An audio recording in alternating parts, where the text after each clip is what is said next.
Hey guys, today's video we're going to be talking about 3 top tips you need to know if you are applying for a postdoc in the near future. Now you might be a PhD student towards the end of your thesis writing, you've got that Viva booked and you're now contemplating what should I do about the next stage of my life. A postdoc is a really good avenue and you might be thinking, okay, what should I do, how should I get started? If that's the case, this video will be hopefully really useful for you. So sit back, relax, take some notes if you want to, and we'll start with tip number 1. Now it sounds obvious, but it's all about papers. Now it is something I don't personally like. I mentioned in previous videos and on Instagram. You can follow me over here, Aamir.phd. But it is a game that we have to play because it's the way we're measured. Now it doesn't mean that it's quite common sense. You don't need me to tell you that if you have papers published, you will obviously talk about them in your application statement, in your personal statement, and even in your interview.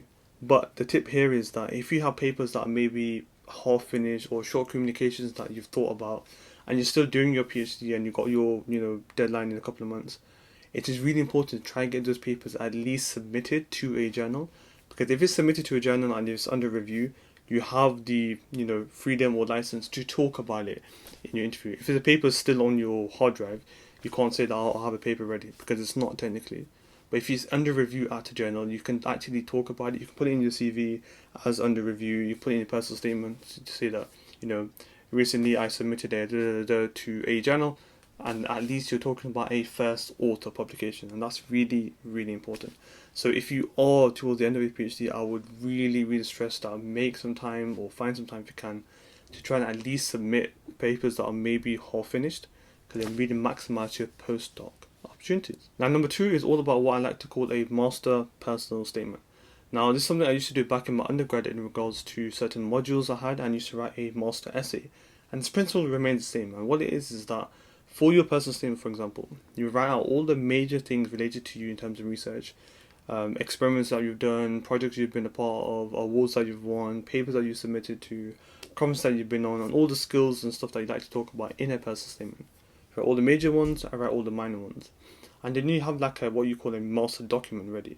So whenever you can say a job opportunity comes around, you can start to pick out different elements from that master document and then slot it into your new version of a very tailor-made personal statement for that job interview and for the advert, and then you can start to mold it for that job specification.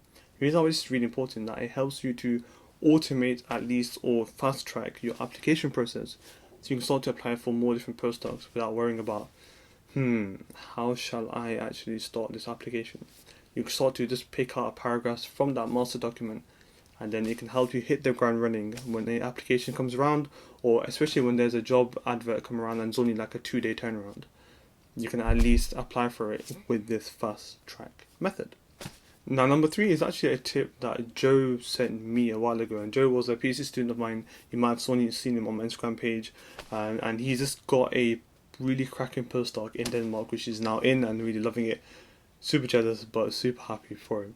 And he told me this tip about if you have a job advert, you can actually contact the PR just to get more insight about what that job entails. Now you can do that way in advance, so at least you have an opportunity to perhaps talk to that person, get a bit of insight as to what the role really entails behind what the application says, and you start to build a potential connection there. Now, some people might say, okay, that's cheating, that's controversial.